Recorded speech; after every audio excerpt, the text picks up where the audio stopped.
Alright guys, before we get into this, pause, get your snacks, it's a long one. And it's my fault, it's completely my fault. I looked at this massive island and I thought to myself, you know what would be a quick build? As a farmland, a farm area. Irwin's thrilled that it took me a good solid 2 weeks to do it. But it's alright, because it's only going to take you guys like 15 minutes to watch it. With snacks, of course. And starting, as you can see on your screen, this is the concept that I had going with it. I wanted rolling hills. I wanted it to look like Teletubbies, but make it Dinkum. And we're pretty close to it, actually. I am really thrilled with how that concept came to be. The only gripe I have, and I hope, James, you're listening, I hope you hear how I've suffered, is the corner ramps. And for those of you who have watched this on stream, watched me suffer through each tree, which is 4 or 5 deep, every single one, all of those there, 3 hills, 4 or 5 deep, dug individually by yours truly. It was such a fun time, thrilling work, truly. Yes, all of that could be negated with corner ramps, but it's fine. I'm not bitter about it. It's okay.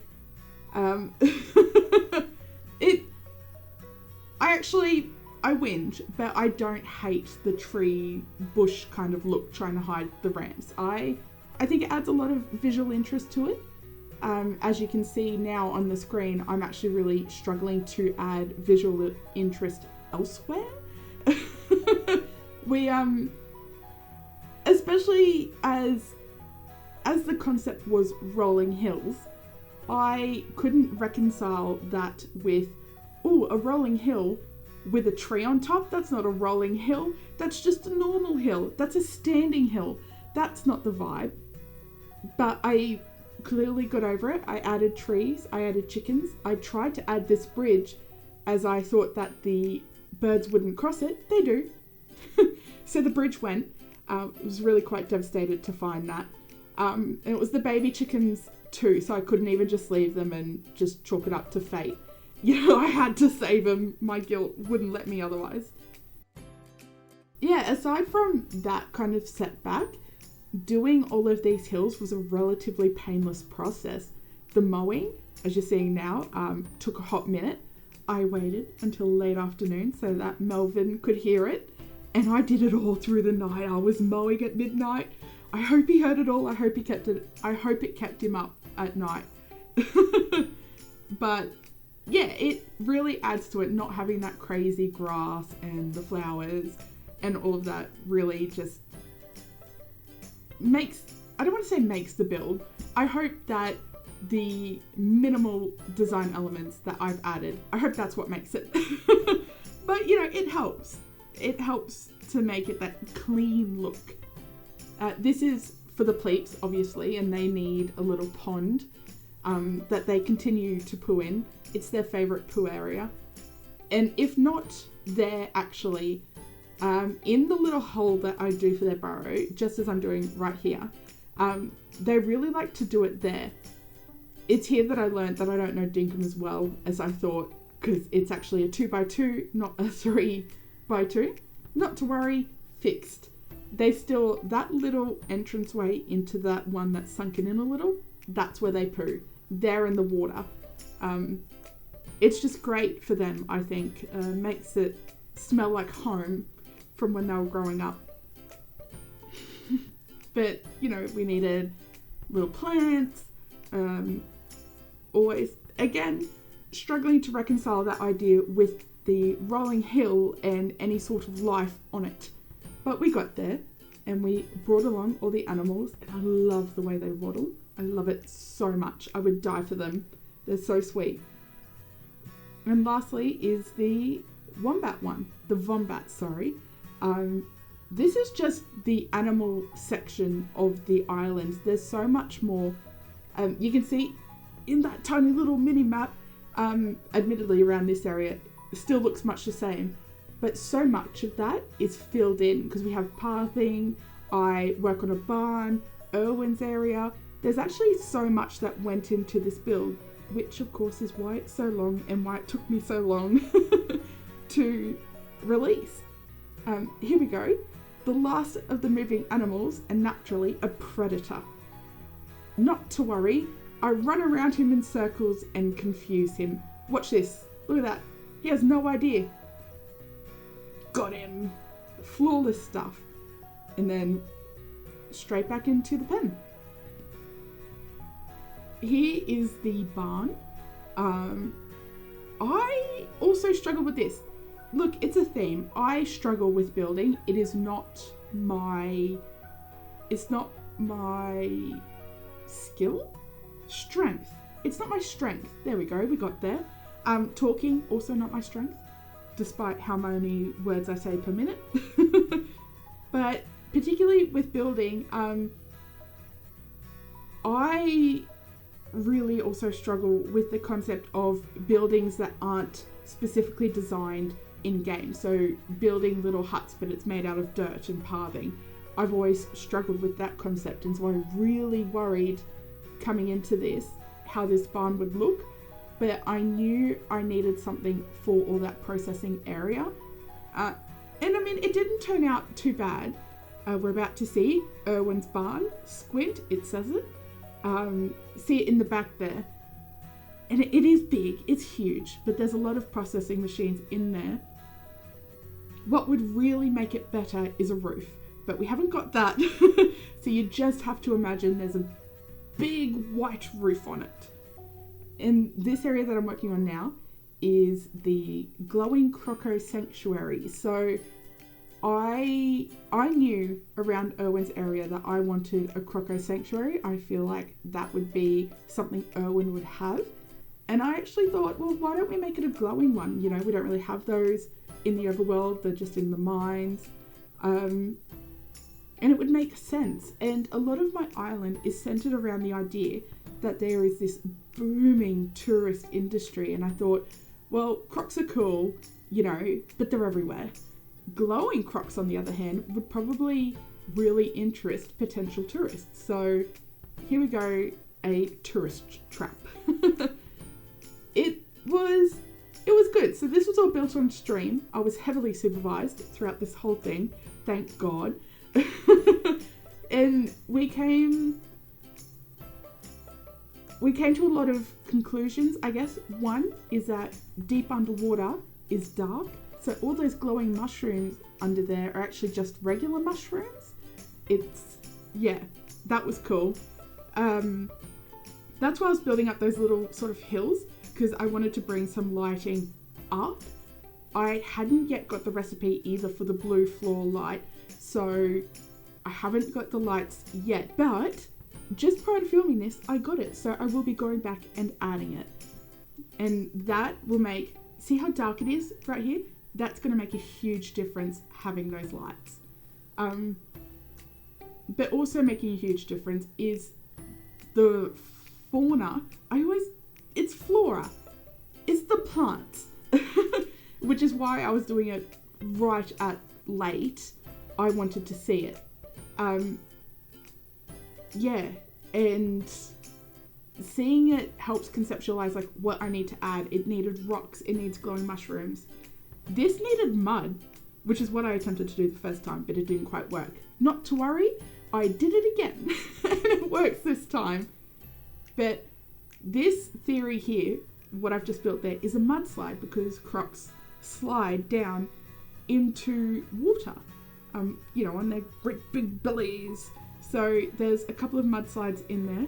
It needs constant maintenance because mangroves grow so much. Don't worry, we have a guy for it. He's paid handsomely. I wish. It's me. I'm the guy. I am not paid handsomely. I just lied to you. But I enjoy it. It's fun. Yeah, this is what it looks like at night. And you can see how dark it was out on this board here. That's when I decided we need glowing mushrooms. And it's good to kind of step back and take a look. And because I was happy with it, with the rocks and the plants in there. You know, it's green, of course I was happy with it. But having those little bits of light, particularly around the glowing croc sanctuary where it's its whole theme, you know, it's these mushrooms. Yeah, having that really added a lot. Oh, look, it's the visual representation of my 2 brain cells fighting for 3rd place. Zoomed in on that nice and close for you. This here is the Moo stable. I did move the Moo. That's him right there. I still have the stable that he was sleeping in on my home island, and he teleported back. So I thought he would sleep in here, but no, he teleported back to the island, ever the loyal bird. But I'll move him back, I think, and I'll get rid of that other barn, so he should stay in this one. No, I really like this. I really like that it took me one go. I don't know if you've noticed, all of this is one take. It took me one go to get it to a point where I was happy with it. It's an improvement, folks. And there's been a lot of new guys, so you won't know that this is an improvement. You'll just have to take my word at it. It's an improvement. So with that same sort of theory, I wanted to do a fountain, and I wanted the fountain to have the croco statue, and I thought it was 3 wide. Guess what's not 3 wide? I'll give you a hint. It's the croco statue. Oh, I was livid. I was absolutely spewing because this area, this square, it's odd. So having a even length statue just wasn't it. It wasn't going to work. Look at this. Look how fuming I am. I'm genuinely like, I was fuming. So it's fine. A fountain it is. And it's okay because it's a scented fountain. So it's odd.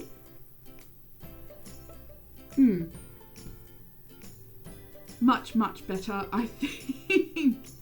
So I still don't know if this is the vibe, but if we consider the fact that this is meant to be like a tourist island, and Irwin's is just on that big hill, sort of off to the side, you can't see it yet.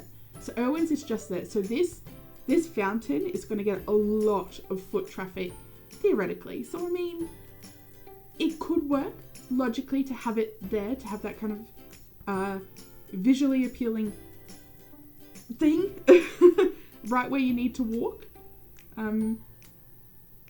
Yeah, still not sold on the theory behind that.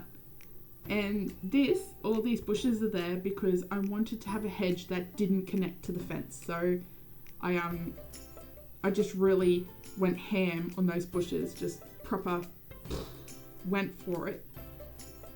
Here is Irwin's island. As you can see, like it's right next to it, right? It's going to get a lot of traffic.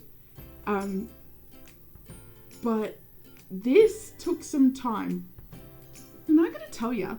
Like I said, building isn't my strength, but I carved this block of land like I was carving out the statue of David. Oh, it's something. It's something to behold. Perhaps not good. Opinions vary, but that's fine. I tried to kind of do it logically, I guess. So I figured this sort of courtyardy area is probably a great spot for the statues. But again, too long. 4 blocks is entirely too long for them. But I moved them back because it's still thematically correct. It's a tourist attraction. Having a croco statue is a tourist thing. And here, what I'm building here is there's croco tours. So we can get like a little tinny out in the lake, and here's where you buy your tickets for them. And this area here is where like you'd wait for your turn because, you know, the rowboats aren't that big. So there's a picnic area, there's some tables here. I second guessed myself, and I'm glad that I did, on where to put that armchair and stuff. I put it here, and it's odd, but the space is even. But I moved it to the other side and it looks much better there. So I know it doesn't seem like much, but having that decision, being comfortable in that decision, is a big step forward for me. Here. And actually liking something with furniture that I've built is a big step forward for me. It's, yeah. But again, trying to use that logic thinking behind all of my builds. And why don't we check it out? So you can start, this is coming straight from the quarry, and I tried to do a natural transition. We have a nice big welcoming Irwin's BAM. And this, having that spaced out might not seem like, you know, the greatest designing choice ever, but I'm used to just vomiting up trees in any space and filling everything. So intentionally spacing that out was such a big deal for me. There you go, prime example. I literally just threw up bushes all along the side there. It probably could have just benefited from a mow, but yes, I couldn't sit with a blank space. Out this way is going to be a dog park to be worked out at a later date. That's not high priority for me right now. But this, I'm very happy with this. I feel it's functional. So using all that poop in the fertilizers there's 2 lots of 25, so there's 50 I can make at a time. It's functional. I like to think it's pretty. There's certainly parts that could use a more experienced touch than what I can offer, but it's not bad, I don't think. I don't hate it. Here we go. This is it. This is your little tinny, which is painted chrome. It's the most expensive rowboat, but I wanted to give that metal little boat vibe to it. And as you see, you just get taken out on just a little roundabout way, and you can experience the views. And there you go, a weed. I need to deal with that at a later time. And it's quite, if I could actually drive a boat, I'm sure that would be quite relaxing. I hope.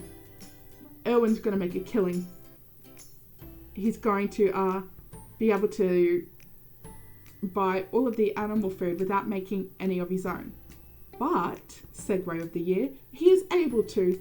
There he is. He's got a little crop farm with some wheat. He's got some grain mills there that he can like it down into seeds and things. And then this is going to be the way to leave. So with that, thank you guys so much for watching. Keep your standards low, keep your hopes high. We'll see you next time.